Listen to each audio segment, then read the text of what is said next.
Hello guys, আজকে আমরা দেখতেছি ভালোবাসার মাঝে ধনী গরিবের লড়াইয়ের নাটকের শেষ পর্ব। সবাই নাটকটি উপভোগ করবেন এবং ভালোভাবে সাবস্ক্রাইব করবেন।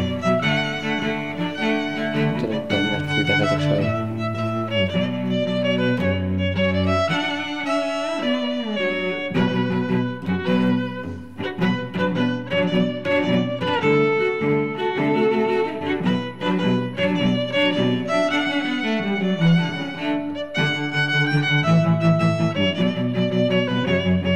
তবে নির্ধারিত মূল্য 20 লক্ষ টাকা থেকে শুরু করছি। 20 লক্ষ টাকা 1, 30 লাখ, 30 লাখ 1, 40 লাখ,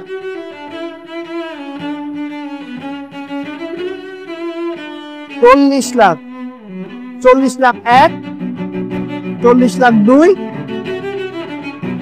50 লাখ, 50 লাখ 1, 50 লাখ 2, 50 লাখ 3। আজকে এই জমি 50 লাখ টাকা বিক্রি হলো। তাহলে 50 লক্ষ টাকা জমি বিক্রি হইলো, ঠিক আছে? আমরা 50 লক্ষ টাকায় এখানেই করলাম। হ্যাঁ,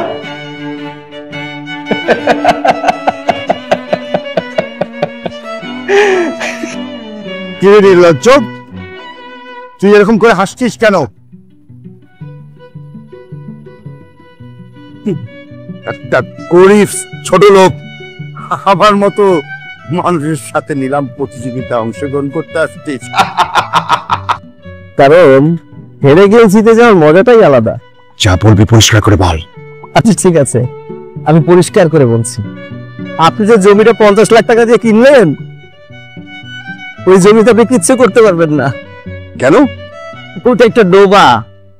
ডোবা? হ্যাঁ, ওটা একটা ডোবা। জমির মালিক ওটা বিক্রি করতে পারছিল না, তাই কিছু মাটি বরাদ করে ওটা নিলামে তুলেছে, আর আমি ট্রিক্স করে বিক্রি করে দিয়েছি। আপনার আমার খুব করুণা হচ্ছে স্যার। 50 লাখ টাকা জলে ফেলে দিলেন। একেই বলে শেরের উপর শোয়া শের। আসছি।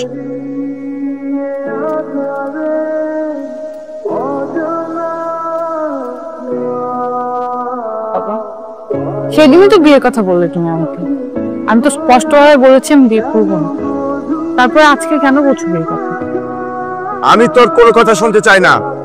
কিন্তু বাবা। আর কোনো কিন্তু না। আমি তোকে যেখানে বিয়ে করতে বলবো তুই সেখানেই বিয়ে করবি। আমার পছন্দের পাত্রকেই তোকে বিয়ে করতে হবে। আদর দিদি না, তোকে একদম মাথায় তুলে ফেলেছি।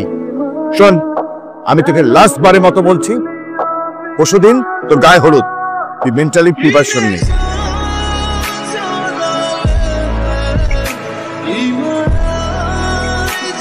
মা, অনেক সুন্দর লাগছে তোকে।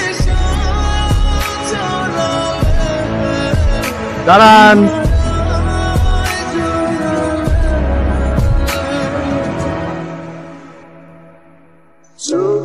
তুই এখানে?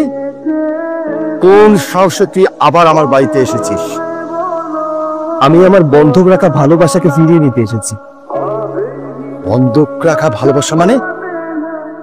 হ্যাঁ, আমার বন্ধক রাখা ভালোবাসা।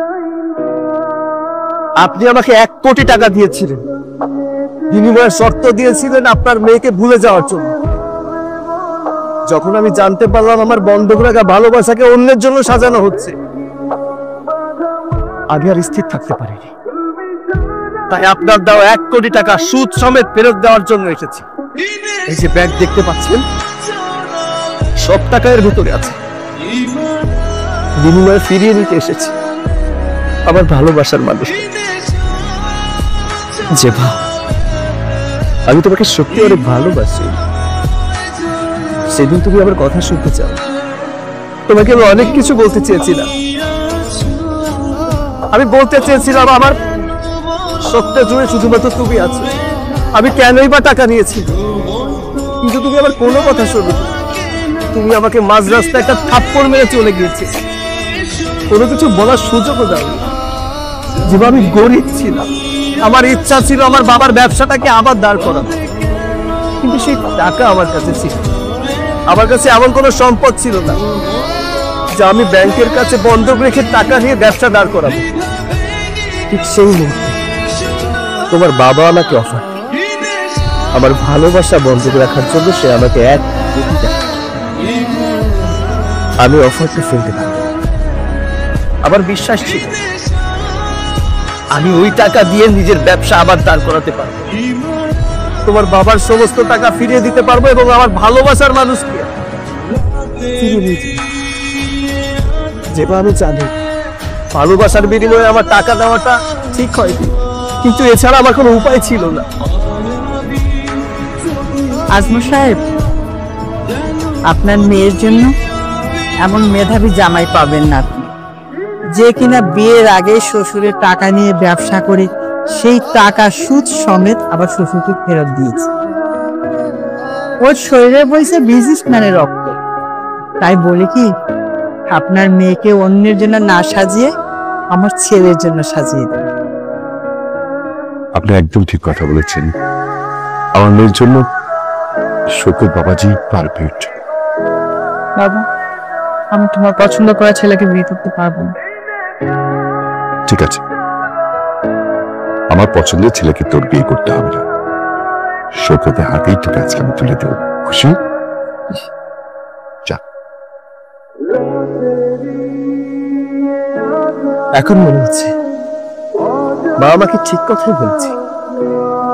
ভালোবাসার মানুষ কখনো রাগ করে না, ভালোবাসার মানুষ যেটা করে সেটা অভিনয়।